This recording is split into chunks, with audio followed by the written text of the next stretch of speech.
Hello everyone, hi, this is Deepak here. Welcome to all of you guys. And जल्दी से आइए, स्वागत है आप सब लोगों का। Welcome to all of you. और guys, going to be a very very vital and important video, और आज हम इसमें बहुत कुछ सीखने वाले हैं। ठीक है। और मेरे हिसाब से इसमें कुछ बातें आपको पता होंगी, कुछ बातें आपके लिए नहीं होंगी, और दोनों TGT PGT point of view से इम्पॉर्टेंट टॉपिक है जो मैं कराने वाला हूँ। थोड़े क्लॉजेस कराऊंगा, फिगर ऑफ स्पीच है, वो कैब है, और देखते हैं और क्या क्या निकल के आता है। राइट। तो आ जाइए जल्दी से, स्वागत है आप सब लोगों का, और करते हैं आज का हम सेशन शुरू। राइट। चलिए, आप मेरा चैनल जरूर ज्वाइन कर लीजिएगा, English by Deepak sir. Right, आप मेरा चैनल जरूर ज्वाइन कर लीजिएगा, इंग्लिश बाय दीपक सर। ठीक है। हाँ जी, ये मेरा टेलीग्राम चैनल है, और दीपक मेरा जो है वो कूपन कोड है। दीपक मेरा कूपन कोड है, मैं यहां पे ठीक से लिख देता हूं, DEEPAK। राइट, दीपक मेरा कूपन कोड है, जिस पर आप कोई भी कोर्स अगर ले रहे हैं यहां से आपके टेक्स्ट बुक से, तो आप उसको यूज कर सकते हैं। ठीक है, ये हमारे इसके कोर्सेज हमारे पास अवेलेबल है, DEEPAK। बस आपको याद रखना है ये कोड। राइट। और गाइस, बिहार शिक्षक भर्ती का बिल्कुल नया बैच, जो नई भर्ती आई है उसके लिए नया बैच स्टार्ट हो गया है। वीडियो पे हमने आपको पूरी डिटेल भी दे दी है। ठीक है, सब फैकल्टीज ने आके पूरा अपना डिटेल उस बारे में बताया है, वो वीडियो भी मैं शेयर कर दूंगा आपके साथ। सो अगर कोई आप में से कनेक्ट होना चाहता है बिहार बैच के लिए, तो वो जुड़ सकते हैं। ठीक है। हाँ जी, ये मिलेगा आपको टेक्स्ट बुक ऐप पर जाकर, और आप चाहें तो मुझसे भी कांटेक्ट कर सकते हैं। तो चलिए, आइए पहला क्वेश्चन आज का देखते हैं कि पहला क्वेश्चन क्या कह रहा है। आपने क्वेश्चन थोड़ा बहुत आइडिया लिया होगा, है ना। तो क्लॉजेस के क्वेश्चन है, और मेरे को लगता है कि आप लोगों के पास एक आइडिया होगा, बट जो जो लोग नए नए जुड़ते रहते हैं उनको भी एक नया आइडिया देना है, पुराने वालों को एक अच्छा रिवीजन देना है। ठीक है। तो चलिए बताइए, group of word with a subject and verb that can not stand alone. एक ऐसा ग्रुप जिसमें सब्जेक्ट भी है और वर्ब भी है, बट वो अकेला नहीं आ सकता। तो अगर वो अकेला नहीं आ सकता तो इसका मतलब वो डिपेंडेंट है ना। सीधा पता लग रहा है, अगर वो अकेला नहीं आ सकता है तो वो डिपेंडेंट क्लॉज है। तो आपका जो आंसर बनेगा वो क्या बनेगा दोस्तों, है ना, आपका आंसर बन जाएगा डिपेंडेंट क्लॉज। राइट, ये ध्यान रखिएगा, आपका आंसर बन जाएगा डिपेंडेंट क्लॉज। पहले भी कराया जा चुका है, और बहुत ही सिंपल है आपके लेवल पे। चलिए नेक्स्ट ट्राई करते हैं दोस्तों, है ना। और मेरे ख्याल से ये लगभग लगभग 45 मिनट्स का सेशन होगा। ठीक है। हाँ जी। चलिए, group of word with a subject and verb that can stand alone. अब देखिए, क्लॉजेस हमारे पास दो ही तरीके के होते हैं। एक तो होता है स्टैंड अलोन, ठीक है ना। एक होता है स्टैंड अलोन जिसको हम बोलते हैं, अगर मैं बोलूं तो इंडिपेंडेंट, है ना। एक होगा हमारा स्टैंड अलोन जिसको हम बोलते हैं इंडिपेंडेंट। राइट, जिसको हम क्या बोलते हैं, इंडिपेंडेंट। राइट, ये ध्यान रखिएगा। और एक है कांट स्टैंड अलोन, एक है हमारा कांट स्टैंड अलोन, उसको हम बोलते हैं डिपेंडेंट। उसको अगर मैं बात करूं तो उसको हम क्या बोलते हैं, डिपेंडेंट। तो एक ऐसा वर्ड जो स्टैंड अलोन आ सकता है, उसको आप क्या बोलोगे दोस्तों, उसको आप बोलोगे इंडिपेंडेंट क्लॉजेस। राइट, ये ध्यान रखिएगा। हमारे पास दो क्लॉजेस होते हैं, है ना। एक होता है इंडिपेंडेंट, एक डिपेंडेंट। और डिपेंडेंट को हम सबऑर्डिनेट भी बोलते हैं। सबऑर्डिनेट के हमारे पास तीन टाइप होते हैं, जिसको हम बोलते हैं नाउन क्लॉज, एडजेक्टिव क्लॉज और एडवर्ब क्लॉज। राइट, ये ध्यान रखिएगा। चलिए, ये तो फिर अपने आप में ही बन गया आंसर। इंडिपेंडेंट का आपने आंसर ले लिया। सब्जेक्ट और वर्ब होता है उसके पास, यानी प्रेडिकेट होता है ना, और उसके पास एक कंप्लीट थॉट होता है। तो मुझे लगता है ये, है ना। देखिए, अगर इसमें से कोई मुझे बोले कि सबसे बेस्ट क्या हो सकता है, वैसे तो देखो ये भी हो सकता है, ये भी हो सकता है ना। दोनों हो सकते हैं कि सब्जेक्ट और प्रेडिकेट होगा और कंप्लीट थॉट होगा, और इंडिपेंडेंट क्लॉज एक सेंटेंस भी हो सकता है। बट फिर भी मैं जो लगाना चाहूंगा वो मैं लगाऊंगा आपका बी फॉर बॉम्बे। अगर मैं सही आंसर बनाना चाहूंगा तो मैं बनाऊंगा बी फॉर बॉम्बे, ये ध्यान रखिएगा। राइट, तो ये ध्यान रखिएगा। ये आपके लेवल पे यार बहुत इजी बातें हैं, मुझे लगता है अब आप इससे थोड़ा ऊपर आ चुके हो, लेकिन मैं बार बार बोलता हूं ये मेरी हैबिट है कि पुरानी बातें भी याद दिलाना और नई बातें। अब देखो एक क्वेश्चन आएगा अभी, उसमें आपको चाय पीनी पड़ेगी सबको, है ना, जिसको मैंने टेलीग्राम में भी कल शेयर किया था, राइट, ये ध्यान रखिएगा, ठीक। हाँ जी, और एक बड़ी इंपॉर्टेंट बात मैं आपको बताना चाहता हूं, ये नोट कर लो, संडे को जो मैराथन है गाइस, देखो रात में हर बार टाइम निकल नहीं पा रहा है, संडे को जो मैराथन है वो 9 PM नहीं है। हमारी जो संडे की मैराथन होगी अब से, वो जो नॉर्मल टाइम होता है 10:30 वाला, 10:30 AM, है ना, तो 10:30 AM से लगभग ये मैराथन 2 घंटे चलेगी। तो हमारा जो संडे को नॉर्मल टाइमिंग होता है 10:30 वाला, उसी टाइम पे हम मैराथन लिया करेंगे हर संडे को, राइट, क्योंकि वो रात को 9 बजे कई बार फिजिबिलिटी नहीं बन रही है ना, तो फिर वो हर संडे मेरे को चाहिए, तो वो कहीं ना कहीं मिस हो जाती है, राइट, ये ध्यान रखिएगा। तो हमारी जो मैराथन है आप लोग नोट कर लेना दोस्तों, कल 10:30 बजे स्टार्ट होगी और जब तक होगी देखते हैं कितना लंबा हम उसको चला पाते हैं, ठीक है ना। हाँ जी, कल जो क्लास होगी संडे वाली वो 1 घंटे से ज्यादा होगी और बहुत सारे टॉपिक कवर किए जाएंगे, मैं आपके साथ थंबनेल शेयर कर दूंगा, राइट। हाँ जी, तो हमारा संडे को रात को 9 बजे मैराथन नहीं है, बस इतना ध्यान रखना, ठीक है ना। अब से रात का 9 बजे नहीं, संडे का 10:30 बजे मैराथन हुआ करेगा, ये ध्यान रखना। चलिए, 2 इंडिपेंडेंट क्लॉजेस अगर आप जोड़ते हैं तो उसका नाम क्या बताते हैं। देखो मैं इसको सिंपल ले लेता हूं, ये 1 इंडिपेंडेंट क्लॉज है, अगर मैं बोलूं ये 1 इंडिपेंडेंट है, अगर आप सिंपल डेफिनेशन ले, ठीक है ना। हाँ जी, 1 इंडिपेंडेंट क्लॉज है, ठीक है। कंपाउंड में 2 और मोर इंडिपेंडेंट, ध्यान रखना, कंपाउंड में 2 और मोर इंडिपेंडेंट, है ना, मतलब 2 और मोर प्रिंसिपल लगा लो, इंडिपेंडेंट शायद समझ ना आ रहा हो, 2 और मोर प्रिंसिपल, इंडिपेंडेंट प्रिंसिपल ही होते हैं, ठीक है ना। इंडिपेंडेंट जो है that is equal to principal, ठीक है ना, ये ध्यान रखना, वो प्रिंसिपल क्लॉज ही होते हैं, ये ध्यान रखना। कॉम्प्लेक्स के अंदर 1 प्रिंसिपल, ठीक है ना, 1 प्रिंसिपल और 1 और मोर सबऑर्डिनेट हो सकते हैं, 1 और मोर सबऑर्डिनेट, राइट, ये ध्यान रखिएगा। और कंपाउंड कॉम्प्लेक्स में 2 प्रिंसिपल और उस सेंस में लिया जा सकता है। तो अगर वो 2 इंडिपेंडेंट क्लॉजेस मांग रहा है दोस्तों, तो वो क्या होगा, B for Bombay right answer होगा, ठीक है, ये ध्यान रखिएगा। चलिए नेक्स्ट वन बता दीजिए दोस्तों, नेक्स्ट वन बता दीजिए, type of sentences from 1 independent and 1 और मोर डिपेंडेंट। ये अभी मैंने बता ही दिया कि अगर 1 इंडिपेंडेंट है एंड 1 और मोर डिपेंडेंट है तो ये आपका कॉम्प्लेक्स में जाएगा, ये आपका किस में जाएगा, कॉम्प्लेक्स सेंटेंस में जाएगा, ये ध्यान रखिएगा, राइट। हाँ जी, noun clause can't function as. अब नाउन क्लॉज के फंक्शन क्या होते हैं, देखो मैं 4 जगह बताता हूं नाउन क्लॉज आता है, बल्कि इनफैक्ट 5 जगह आता है, मैं नॉर्मली पढ़ाता 4 जगह ही हूं, आज एक 5वीं जगह भी दिखाऊंगा, आज आपको एक 5वीं जगह भी दिखाऊंगा जहां पे नाउन क्लॉज आता है।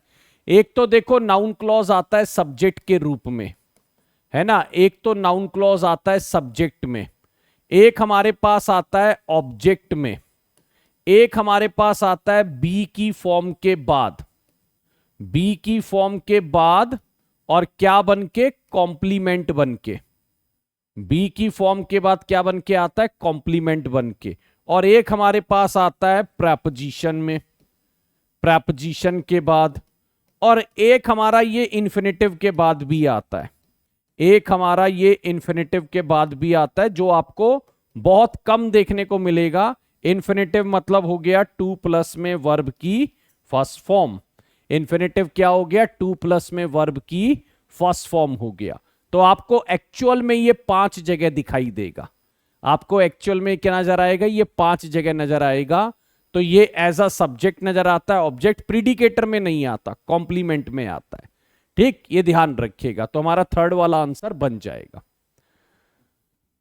चलिए बनाइए जल्दी से। यहां पर ये कौन सा क्लॉज है, मैं अंडरलाइन कर देता हूं। ये लीजिए, इस क्लॉज के बारे में वो बात कर रहा है, और ये जो है ये बी की फॉर्म से पहले है। ये हमारी क्या है, ये हमारी बी की फॉर्म है, ठीक है ना। ये हमारी क्या है, बी की फॉर्म है, ठीक है ना। वॉज जो है, वॉज हमारा बी की फॉर्म है, ठीक है। हिज स्टेटमेंट वॉज, तो ये ध्यान रखिएगा, वॉज हमारा एक बी की फॉर्म है, ठीक।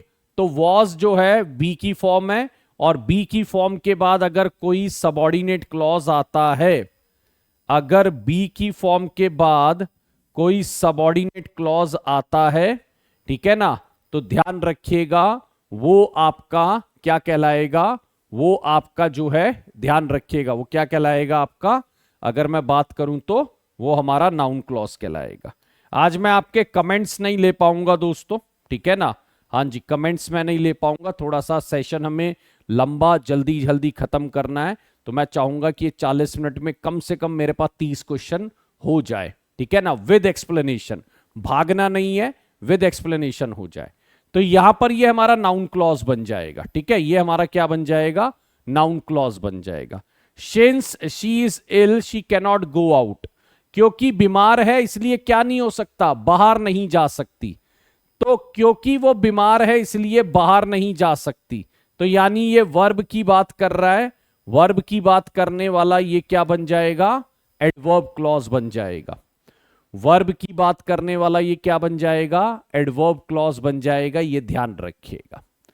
चलिए, she confessed that she had gone to Delhi the previous night. उसने कन्फेस किया कि वो जो दिल्ली है प्रीवियस नाइट गई थी। पहले तो देखिए यहां पर दैट आ रहा है ना, ये आपको क्लॉज निकालना है। लेकिन जब आप पूछते हो उसने कन्फेस किया, तो मैं बोलता हूं उसने क्या कन्फेस किया, यानी आपके वर्ब से क्या पूछा जा रहा है। उसने कन्फेस किया, तो मैंने बोला उसने क्या कन्फेस किया, तो इसका मतलब आपसे वर्ब में क्या पूछा जा रहा है। और क्या का आंसर हमेशा क्या होता है, नाउन क्लॉज। क्या का आंसर हमेशा क्या होता है, नाउन क्लॉज, ठीक है। और ये noun clause as an object है, noun clause as an object है, ये ध्यान रखिएगा। तो नाउन क्लॉज ऑब्जेक्ट के रूप में ये दिखाई दिया है, तो यहां पर ए फॉर एप्पल आ जाएगा। चलिए, ये वाला क्वेश्चन है जो मैंने टेलीग्राम में डाला, और जैसे ही मैंने डाला उसमें पहले 3 आंसर आए, नाउन एडजेक्टिव एडवर्ब। मतलब 3 लोगों के जो पहले आंसर थे, पहला आंसर नाउन, दूसरा एडजेक्टिव, तीसरा एडवर्ब क्लॉज। तो दोस्तों इसमें एक बात ध्यान रखना, और ये है भी कंफ्यूजिंग, बट यहां पर क्या है, यहां पर एक इन्फिनेटिव है, ठीक है ना। ये क्या है, इन्फिनेटिव। तो इन्फिनेटिव के बाद भी नाउन क्लॉज आते हैं, इन्फिनेटिव के बाद भी नाउन क्लॉज आते हैं, ये ध्यान रखना, ठीक। तो यहां पर ये इन्फिनेटिव है, और इन्फिनेटिव के बाद भी नाउन क्लॉज आते हैं, ये ध्यान रखिएगा। तो ये वाला जो है ना, that she looked cheerful at the party, ये आपका नाउन क्लॉज है, क्योंकि इन्फिनेटिव के बाद नाउन क्लॉज आते हैं, ठीक, ये ध्यान रखिएगा। चलिए, वेरी वेल। हाँ जी, अब थोड़े से मैं आपके सामने लेके आया हूं फिगर ऑफ स्पीच के क्वेश्चन। जल्दी से देख लेते हैं, what do we have in this figure of speech question. जल्दी जल्दी बना दीजिएगा। चलिए, the camel is the ship of the desert. The camel is the ship of the desert, right. तो कैमल जो है वो रेगिस्तान का जहाज है। कैमल जो है वो रेगिस्तान का जहाज है। तो देखिए ये बहुत पुराना एग्जाम्पल है। कैमल को उन्होंने शिप ऑफ द डेजर्ट बोला है। कैमल आपका मतलब यानी ए को बी है, और ऐसी चीजों को आप मेटाफर बोलते हैं। मेटाफर में होता है, देखो बड़ा फेमस एग्जाम्पल है मेटाफर, टाइम इज मनी। यानी जब आप एक चीज को दूसरी चीज का रूप दे दे, जब आप एक चीज को दूसरी चीज का रूप दे दे, तो उसको हम बोलते हैं टाइम इज मनी, है ना। The camel is the ship of the desert, time is money, बहुत फेमस एग्जाम्पल है। तो यहां पर ये मेटाफर आ जाएगा। चलिए, ये मैंने है ना क्या कहते हैं, कल भी लिया था, है ना। और मैंने बताया था सबसे बेस्ट टीचर कौन है, जो कुछ ना पढ़ाता हो, यानी जो रटवाता ना हो, जो आपको है ना कॉपियां ना भरवाता हो ज्यादा, जो आपकी एक अंडरस्टैंडिंग इंप्रूव करता हो, राइट। तो ही इज, देखो यहां पर बेस्ट टीचर है लेकिन पढ़ाता कुछ नहीं है, तो ये बात एक दूसरे के ऑपोजिट है। और पढ़ते टाइम बड़ी अजीब लग रही है, लेकिन है ये जर्नल ट्रुथ। सच में तो असली टीचर वही है जो कुछ सिखाए ना, है ना, यानी जो आपको अंडरस्टैंडिंग, जो लाइफ लेसन दे आपको, वो सच्चे टीचर है। तो यहां पर टीचर भी है और पढ़ाता नहीं है, तो ये एक दूसरे के ऑपोजिट है। और ये है ना एक विरोधाभास है, यानी ये एक क्या है, ये एक विरोधाभास है। ठीक है, तो इसको आप पैराडॉक्स के अंदर लोगे, इसको आप किस में काउंट करोगे, इसको आप पैराडॉक्स के अंदर काउंट करोगे, ये ध्यान रखिएगा। चलिए, पार्टिंग इज सच स्वीट सोरो, पहले लिया हुआ एग्जाम्पल है, एक बार जल्दी से देखकर मित्रों बता दीजिए क्या राइट आंसर होगा। जल्दी जल्दी बता दीजिए दोस्तों। पार्टिंग इज सच स्वीट सोरो, तो देखिए वो कह रहा है सोरो भी है और स्वीट भी है, यानी ये एक दूसरे के ऑपोजिट है, ये एक दूसरे के ऑपोजिट है, और ये एडजासेंट भी है। तो जब एडजासेंट यानी जो सटा हुआ है, जिसको हम बोलते हैं सटा हुआ, तो यानी एक चीज जब दूसरे चीज के ऑपोजिट हो और सटी हुई हो, एक चीज जब दूसरे चीज के ऑपोजिट हो और वो सटा हुआ हो, तो उसको हम बोलते हैं क्या, उसको हम बोलते हैं उसको हम बोलते हैं ऑक्सीमोरन। उसको हम क्या बोलते हैं दोस्तों, ऑक्सीमोरन, जो ऑपोजिट है, एडजेसेंट है, जो सटा हुआ है, राइट। ये ध्यान रखिएगा। चलिए, बहुत प्यारा है, बहुत बहुत प्यारा है ये, किसी एक बहुत फेमस उसका भी है ना। Earth felt the wound and the nature from her seed saying through all her works gave science of woe. देखिए, earth felt the wound, earth ने जख्म को महसूस किया, कुछ ऐसे मीनिंग बन रहा है, ठीक है ना। तो अगर मैं बोलूं अर्थ को जख्म नहीं होता, तो यहीं से पता लग रहा है कि ये है ना नॉन लिविंग चीज को लिविंग में कन्वर्ट करने का काम हो रहा है। तो यहां पर इसको आप पर्सोनिफिकेशन के अंदर लेकर जाएंगे, इसको आप किस में काउंट करेंगे, पर्सोनिफिकेशन के अंदर काउंट करेंगे।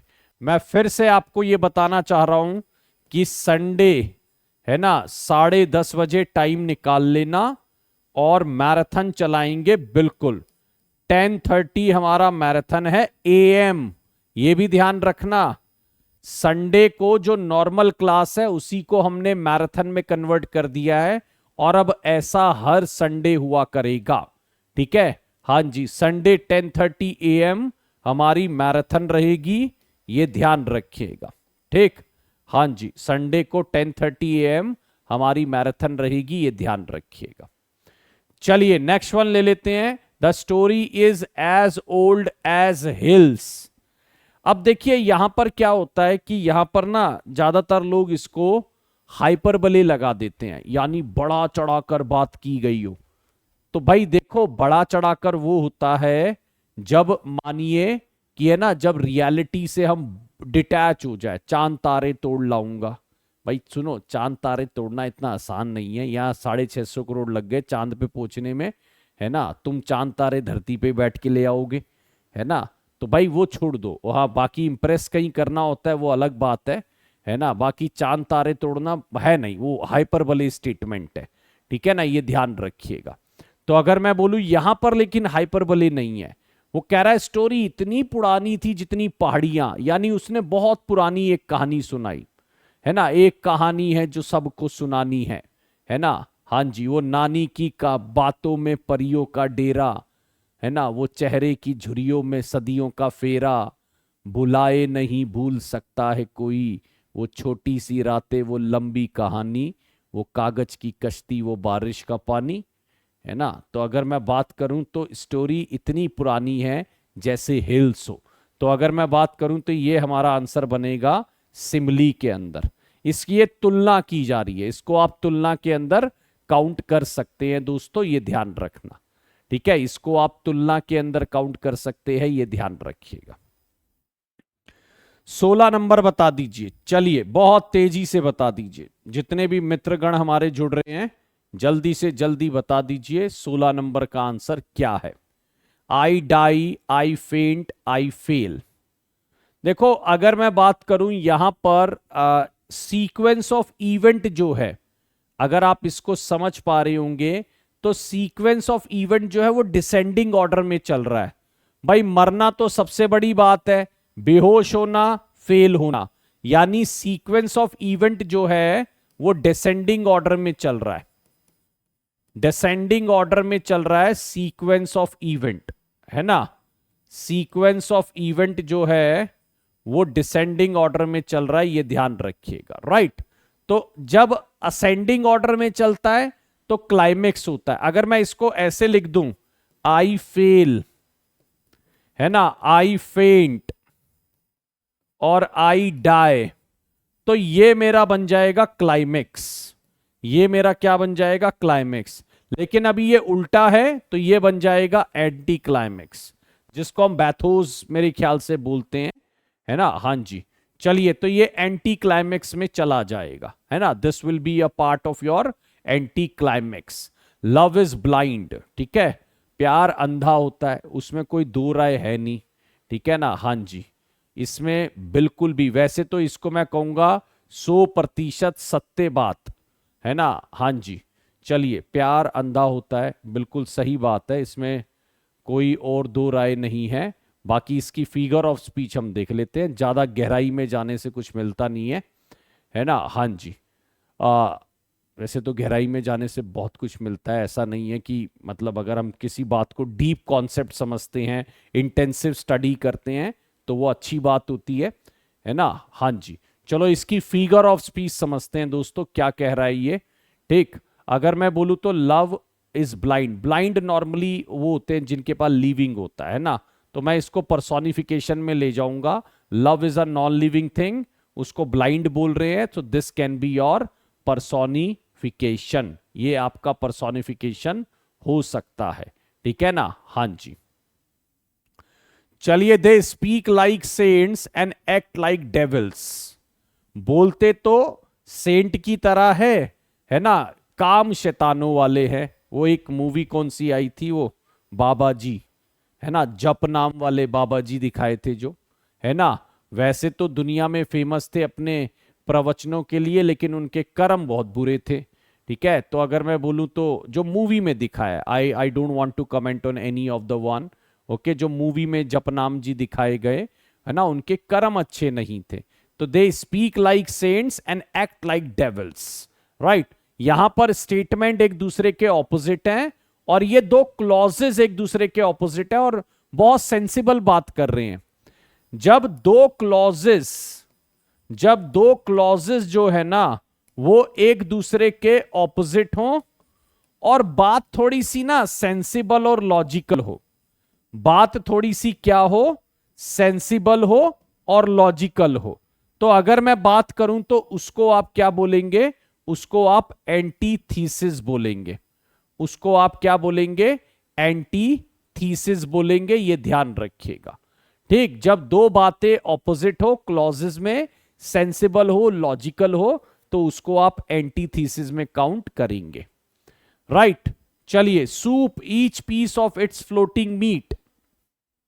ये क्वेश्चन भी मैंने कल टेलीग्राम में दिया था, ये क्वेश्चन भी दोस्तों मैंने कल टेलीग्राम में दिया था, तो उसको भी आपको देखो।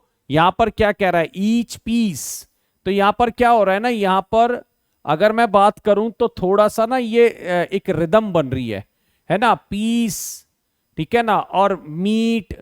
यहां पे देखो वो आपके क्या आ रहे हैं? कॉन्सोनेंट, फिर vowel consonant, consonant vowel consonant. तो यहां पर ना थोड़ा सा अगर मैं बोलूं तो ये वाउल का रिपीटिशन बन रहा है, तो वाउल का रिपीटिशन जो है वो आपका एसोनेंस में बनता है।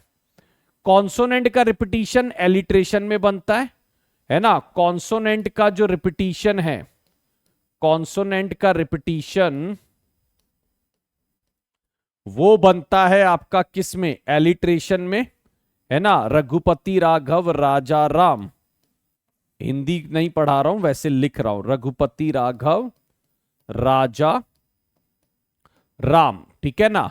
तो ये आपका एलिट्रेशन है, ये आपका क्या है, ये एलिट्रेशन है। एसोनेंस के अंदर आपका किसका रिपीटिशन होता है, वो रिपीटिशन होता है आपका एक तरीके से अगर मैं बात करूं तो जिसको आप बोलते हैं एसोनेंस, राइट। हाँ जी, चलिए एक बार स्कोर जरूर शेयर कर देना कितना बन पा रहा है। The naked everyday he clad when he put on his clothes. ये किसी ना फेमस उसका है, मेरे को याद तो नहीं आ रहा बट बड़ा फेमस है।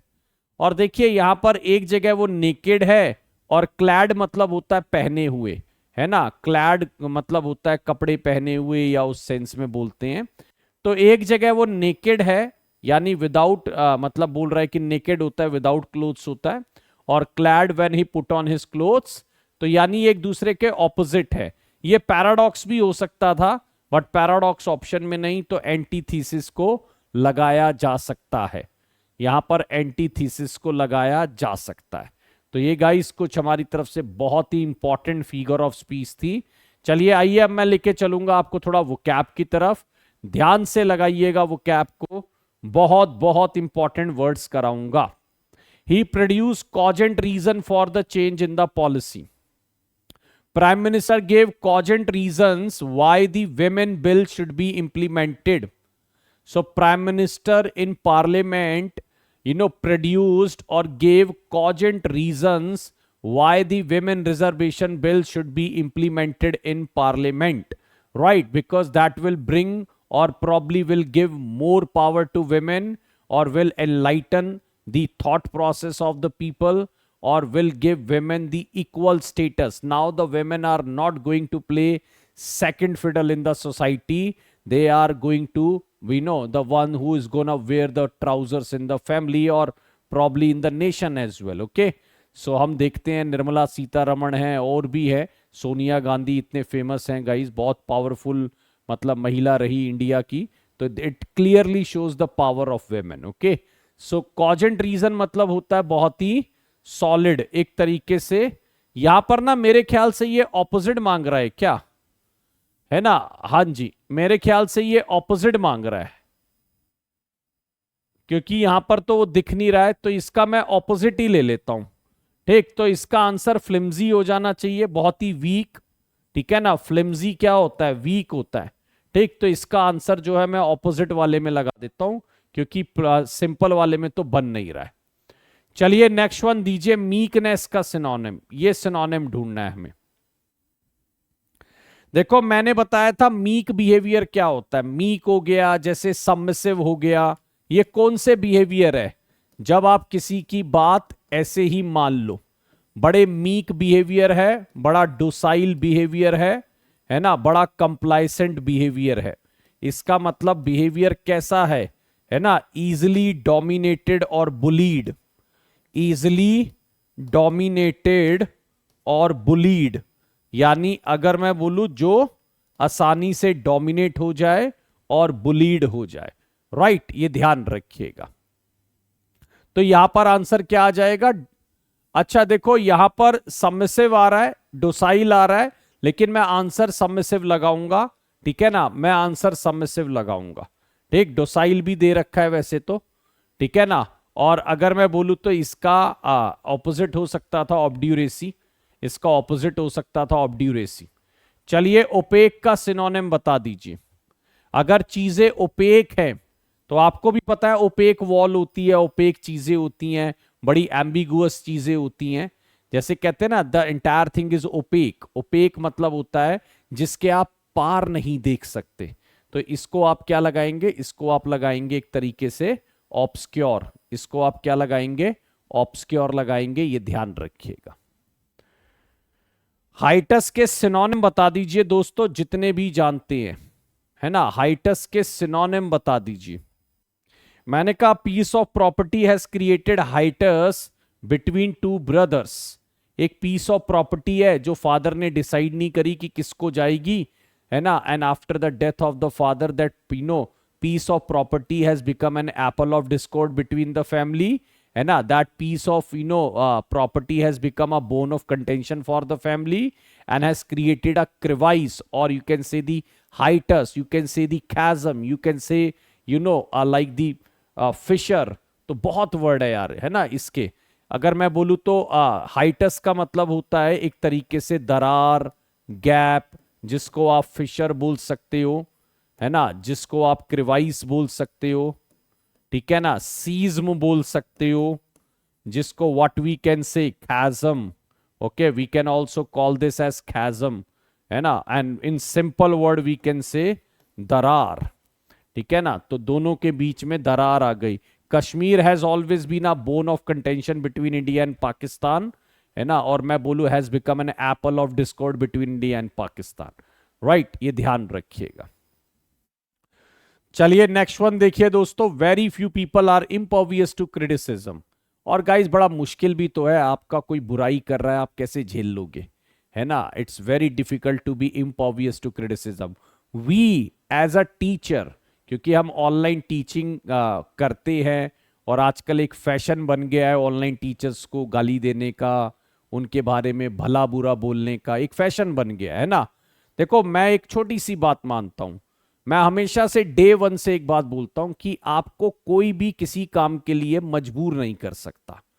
आप अगर इस वीडियो को देख रहे हैं, ये आपकी प्योर इच्छा है, इसमें मेरा 0% रूल है आपको मजबूर करने का या आपको पुश करने का।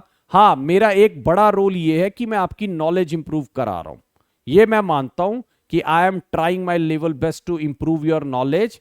बट हाँ, जब मैं कमेंट्स कई बार देखता हूं कि तुम लूट रहे हो, तुम, it can never happen with you, okay, it can never happen with you. और मेरे हिसाब से, मेरे ख्याल से it has become a kind of a fashion कि यार क्या बकवास करते हैं क्या। मैं कहता हूं यार देखिए, please you have right to choose whatever you feel like, nobody can push you to do that, okay? We have become impervious to criticism because we are in that profession where criticism is bound to happen, है ना। हम लोग उस profession में आ चुके हैं अब जिसमें क्रिटिसिज्म होना तय है ना। कितना होता है वो मैटर करता है। तो थोड़ा सा मैंने देखा it has become kind of fashion to say अपना जो कहते हैं ना अंदर का, अगर if I failed in my life I will start blaming other people, okay. So, being an online teacher, sometimes you have to be impervious to criticism as well. Impervious का मतलब होता है unaffected, right? तो अगर मैं बोलूं तो unaffected उसको बोल सकते हैं, right? हाँ जी। चलिए, abated क्या होता है? The boy said that pain had abated. Boy ने बोला पेन जो है ना अब तो अबेट कर गया है ना। इसको ऐसे भी बोलते हैं, इट्स एबिंग। देखो इसको ऐसे भी बोलते हैं, इट्स एबिंग। एबिंग मतलब भी होता है कम। It is on the wane, बड़ा प्यारा लाइन है, it is on the wane. अगर मैं बोलूं his popularity is on the wane, जैसे मानिए कोई पॉलिटिकल लीडर है और उसकी पॉपुलैरिटी ऑन द वेन है, तो वो डिक्रीज कर रही है, ठीक है ना, वो डिक्लाइन कर रही है, ठीक है ना, उसकी पॉपुलैरिटी डिक्रीज कर रही है, उसकी पॉपुलैरिटी डिक्लाइन कर रही है, ठीक है ना, ये ध्यान रखना। तो एबिंग मतलब भी होता है घटना, अबेट मतलब भी होता है घटना, राइट, ये ध्यान रखिएगा। तो इसको मैं बोलूंगा रिड्यूस हो जाना, इसको मैं क्या बोलूंगा दोस्तों, रिड्यूस हो जाना, ये ध्यान रखिएगा। चलिए, ल्यूसिड का मतलब क्या है? Lucid explanation, I want you to give the lucid explanation of everything. मैं चाहता हूं थोड़ा ल्यूसिड बताओ, थोड़ा क्लैरिटी के साथ बताओ, what can be done, what can not be done. So I want you to give the lucid explanation of everything. Lucid का मतलब होता है बहुत ज्यादा क्लियर, बहुत ज्यादा साफ। ल्यूसिड वाटर, है ना, अभी भी कई नदियां हैं जिनका वाटर बहुत ल्यूसिड है ना। ल्यूसिड वाटर मतलब बहुत ही क्लियर, बहुत साफ, इसको आप बोल सकते हो बहुत ही साफ, बहुत ही क्लियर, है ना। इसका ऑपोजिट जो हो जाएगा वो हो जाएगा कंफ्यूजिंग, इसका जो ऑपोजिट हो जाएगा वो क्या हो जाएगा, कंफ्यूजिंग हो जाएगा, ये ध्यान रखिएगा। चलिए 28 नंबर बता दो मित्रों, क्या आंसर बनेगा। मैंने बहुत बार बताया है, inebriated. He was in inebriated condition and starting doing बदतमीजी विद द स्टाफ, है ना। He was in inebriated condition and started doing some बदतमीजी विद द पुलिस वालाज and he was later on sent to jail.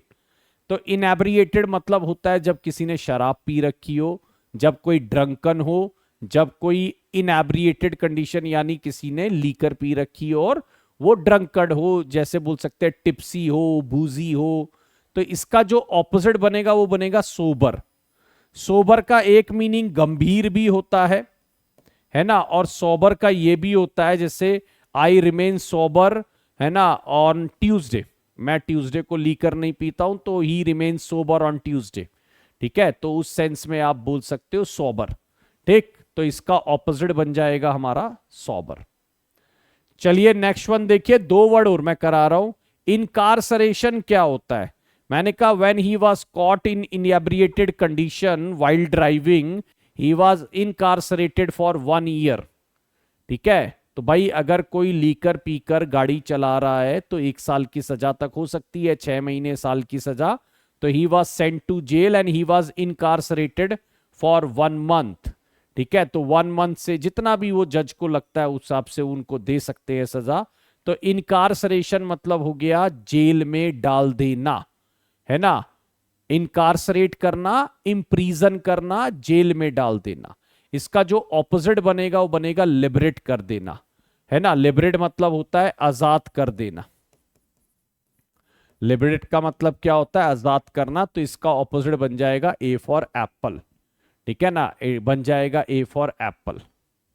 चलिए 30 number, इंडाइट करना। 30 number क्या है, इंडाइट करना, है ना। हाँ जी, अगर मैं बोलूं 30 नंबर क्या है, इंडाइट करना। इंडाइट मतलब होता है किसी को, किसी के ऊपर आरोप लगाना।